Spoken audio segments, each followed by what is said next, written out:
Good afternoon, everyone, and welcome to Stock Market Today for Monday, February 2nd. It's Alexis Garcia here.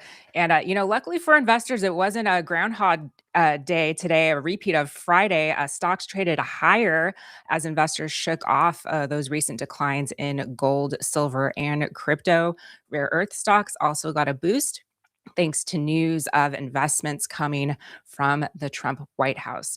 But here with me to help break down everything you need to know is IBD Markets Research Director Justin Nielsen. And Justin, let's get him on here. This is what happens when you take a vacation. You're living La Dolce Right. Vita. That's exactly what it is. Justin, what do you have on top for us today? Well, you know what? Since I was on vacation, let's just focus on transportation. It just so happened to line up with oil prices down as much as they were. We'll take a look at some planes, trains, and ships, I guess. We'll go with Delta Airlines, CSX, and Carnival. And that's only because Mike took Viking on Friday. That would have been my preferred.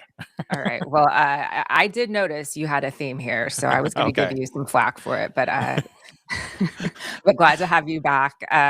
Before we get to those, let's just go ahead and check in on the major indexes. The S&P 500 finishing the day up 0.5%, the Dow up 1%, the Nasdaq also up about 0.6%, and small caps up about 0.9%. So, Justin, let me go ahead and get our chart up. But talk to me about the market action because, again, Friday, kind of not a pretty day. Silver and gold got walloped. But again, we're seeing the S&P 500. We're on the SPY chart here. Had a nice day, and now it's almost back to record highs. Yeah, and that's the thing that's tough about this market right now is you have some days that don't look great, you have some days that do look great, but overall it's not very strong in either direction. And that's where I have the most problem because it's easy to sidestep a correction when it's a very clear downtrend, but when it's kind of this trendless sideways, that gets really tough. Even, the S&P 500 here, you could say that it broke out kind of this base, but it really never gained traction. It hasn't been trending. It hasn't really stayed above its 21-day moving average line. It has stayed above its 50-day, but even that has kind of just, it's come down there, touched it, bounced off of it. It just doesn't seem to be making much progress. So again, it's a little bit tougher. And what's even tougher than that is you're seeing some really strong moves in some individual stocks. So you feel like you're missing out. You've got the FOMO, but at the same time, you look at the indexes, and while they are right there at highs, it has been very slow progress over the last few months, really. And let's look at RSP really quickly just for that breath, because as you mentioned, there's a lot of names out there doing really well. RSP up almost 0.5% today, but looking pretty good here, Justin. But again, it looks like it's just been uh, kind of trying to figure out where it wants to go here over the last month or so. Yeah, and I mean that's the thing is we have seen RSP, the equal weighted S&P 500, get really strong, and the small caps with a lot of participation as well. So the two of those have kind of suggested a lot more breadth to this market, and maybe not so much of the focus on your big cap or mega cap stocks. If we just pull up FNGS real quick to look at the contrast between those, this has been trending below its 50-day moving average line for the FANG Plus, but the RSP and the IWM, small caps have been looking a lot stronger, but even those were a little bit tough. They pulled back a little bit, though it looks like they were getting support at their 21-day moving average lines. But it's hard to be so excited about that when you're seeing a lot of other things getting hit really hard. So again, it's just been a very tricky market here. I don't blame anyone for getting frustrated because that's kind of where I am myself. Yeah, and I know the IBD Live crew was kind of hitting on some of this sector rotation. So, what was kind of the big takeaway from this morning? Well, I was having some troubles this morning with my system, so I was a little bit off and on. But I mean, Scott St. Clair, kind of to our theme today, was talking about STNG. So that's in the shipping area. So even though this is in the oil and gas area, and let's be honest, oil and gas both got hit quite a bit today. they're still they still have it still has to get around no matter what the price is of the commodities. They still have to get places. So this was one area that we were talking about. And look, the it's not like the tech is destroyed. As Mhm. I'm looking at the sector spiders today, um, RSPT, which is the equal weighted tech, that was actually doing very well today. You look at SMH, which is the chips, that was not having a bad day at all. You had some of your, old legacy tech giants like Cisco. That was something that got added to Swing Trader at the end of the day. So there's a lot of strength in tech still. It's just maybe not so much in the mega caps. But at the same time, you also had way up there was XLP, the staples. Normally, you don't have the growth stocks and the staples doing well together, but that's just kind of the market that we have right now. Cats and dogs living together in harmony or something. And just quickly looking at the NASDAQ before we move on here, because as you mentioned, tech having a pretty good day. We had a lot of mega cap earnings and a lot of tech earnings come out over the last week. This will be Mhm. another big week of earnings. Yes. So, do you have any thoughts here? Because it hasn't seemed to really, again, usually these things are a big catalyst for a market move, but it doesn't really seem to be doing much. Yeah, there's big movement under the surface, but the indexes are kind of a little lackluster sometimes, in both ways. Because again, they're not normally getting hit that hard either. And when they do, they kind of find support levels very quickly. Like last week, it was the 50-day moving average line, and here we are back above the 21-day moving average line, and at least in a closing. Um, for the closing price. So it's not a lot of damage for the indexes, but not a lot of strength either. And one of the things that I noted in my market school commentary over the last week is we did have a pile up of distribution, and usually when you see a distribution cluster like that, that can speak to bad things happening. But again, so far what we've seen is things get a little bit to the new high area, then they come down, they get support, and it's just a lot of this back and forth. And again, that's the toughest. If you're a trend follower, that's the toughest market to be in, because there's really not much of a trend to follow. But to your point, look, it's still a very it can have that extra volatility because of the earnings that are coming out. You and Ed do a great job on your earnings review every week, so people need to make sure that they're not missing that on Fridays. Yeah, if you want more of me and Ed, which at this point people might be sick of us at this point, but there is a light at the end of the tunnel. Ali will be back in a couple weeks, so I think we'll all be celebrating that. I Yes, think. I big time. But I know we briefly touched on chips, so let's just again go back to SMH, Justin, and take a little bit of a closer look. Up over 1% today, and we've really seen chips doing well. Software, however, seems to be really out of Yeah. favor.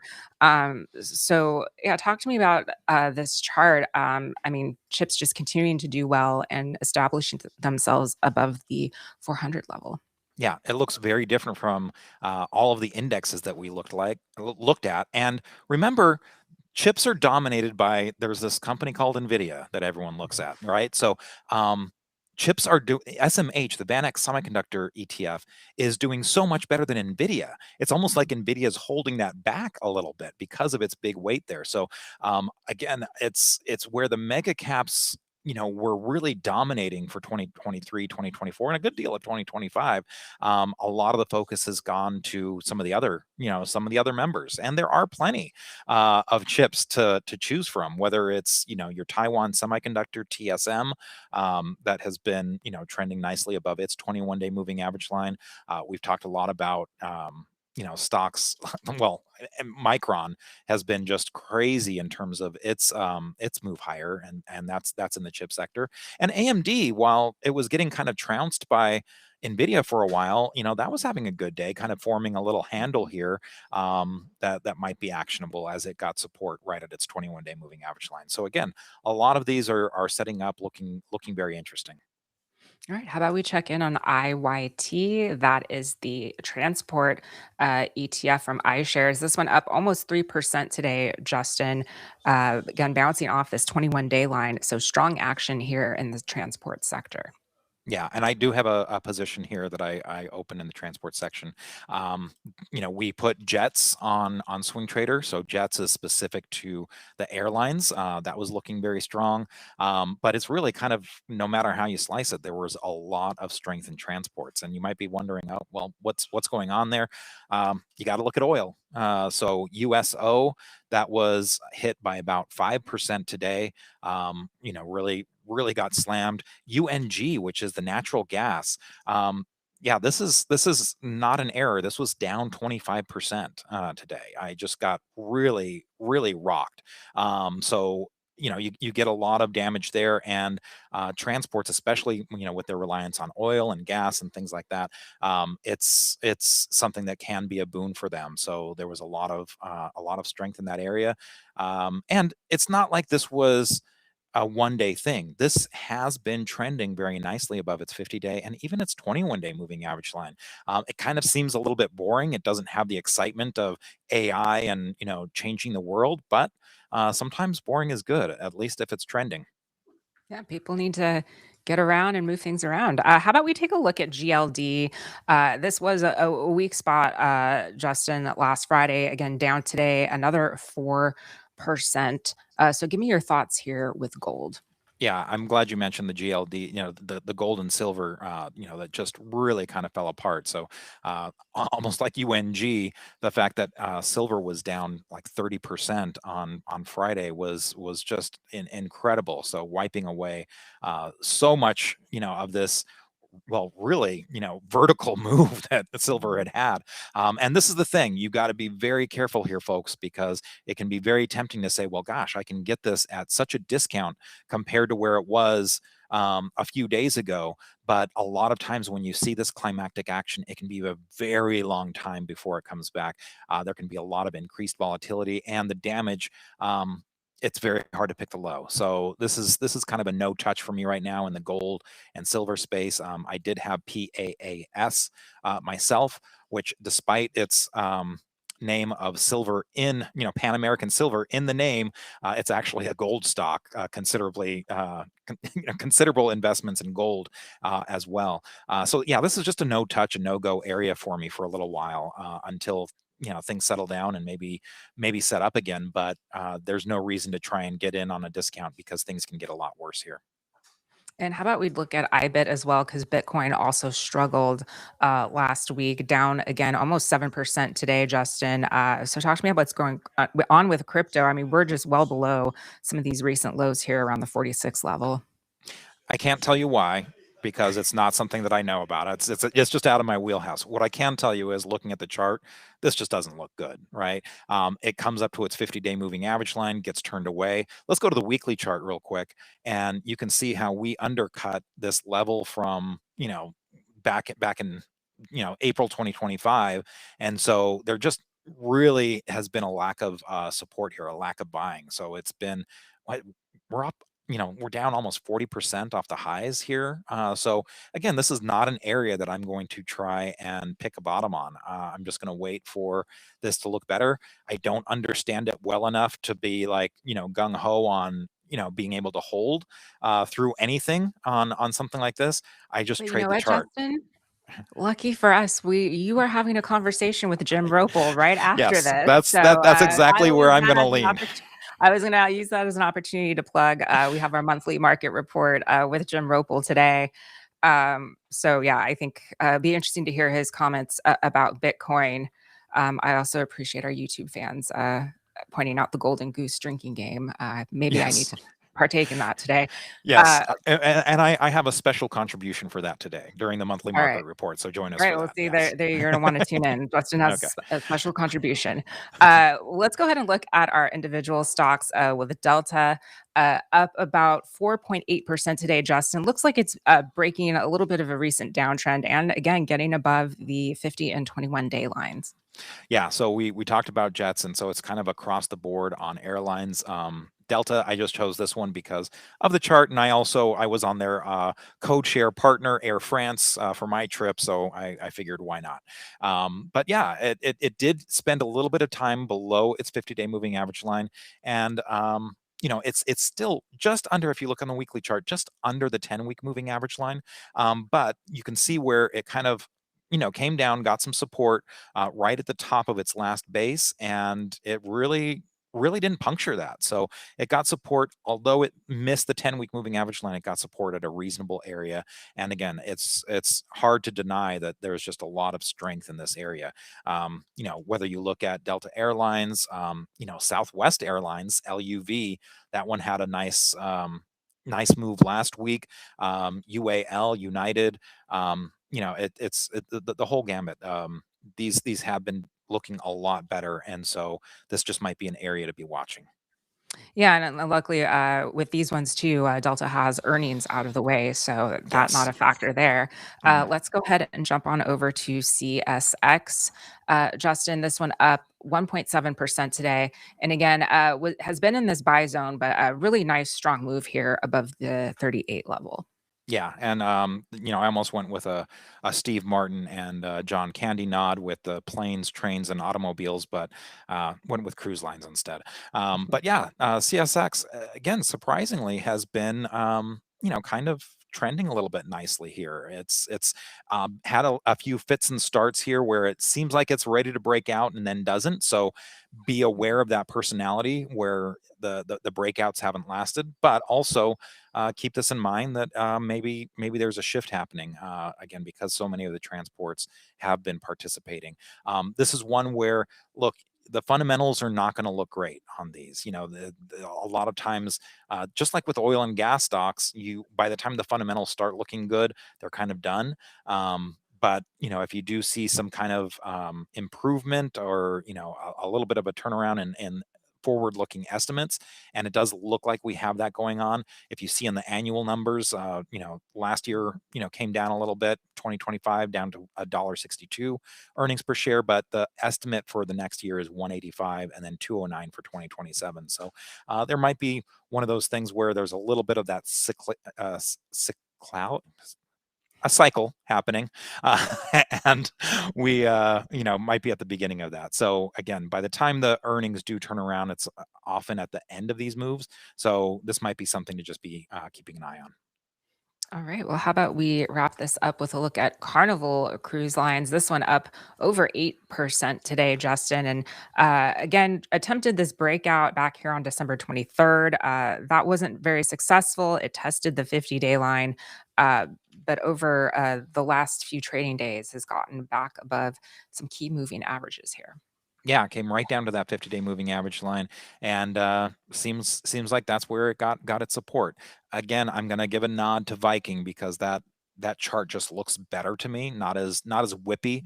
And this was a legitimate breakout today, something that again Mike was talking about on Friday. So I didn't want to duplicate, but really this one is the better looking chart. So I'm stealing from him. All right. Well, yeah, let's go ahead and look at Viking because, again, a breakout today. You also wanted to look at a couple more names, Justin, potentially Arc B, Yeah, uh, Arc just to Best. just to round out again some other big movers in transportation. This is in the transportation truck space. Really strong move on earnings last week and a good follow up today, up over 10%. It's not alone. You've got KNX, Knight Swift in that space, also up over 7% today. That's been trending very nicely above its 50-day and its 21-day moving average line. So yeah, just again a lot of strength there. XPO was another one XPO. that I noted. Again, transportation, but this is in logistics. So it was really kind of again across the board. You could also throw FDX in there. That's been trending really nicely above its 21-day moving average line. This is a big heavyweight in the Dow Jones Transportation Average. Yeah, this was up 4% after already having quite a move. So lots of strength there. And look, a lot of people do look at the strength in transports, and you got FedEx. If things are happening for FedEx, a lot of times that's good for the economy. People are shipping stuff, moving stuff around, and that's usually meaning that it's a strong consumer. No, yeah, definitely good to see. Especially, it seems like we keep getting mixed signals in terms of the economy there, Justin. So, thank you so much for those insights today. And as we mentioned, you're chatting to Jim Ropel shortly here. So, if you want to catch that live, just tune into our YouTube channel. That's at 5 Eastern, 2 Pacific. What else do you have going on this week? Well, also going to have Matt Caruso on the podcast. He's, of course, the founder and president of Caruso Insights. Just a really good guy, great educator. Love chatting with him. So we're going to be talking about some of the precedents for this market, and I'm sure this is something we'll get into with Jim as well. But for anyone that's been around the market for a while, that they don't go straight up. And so, as much as it hasn't been fun lately, this kind of sideways movement, it's not unusual. So I'm sure that's something that Jim and I are going to address, and then Matt as well, with some precedents on Wednesday for the podcast. All right, Justin. Well, thank you again. We look forward to watching that. And that wraps it up for us today. We'll be back with more market analysis starting tomorrow morning with IBD Live. You can head on over to investors.com/IBD Live for all the details there. And we'll see you right back here tomorrow after the close.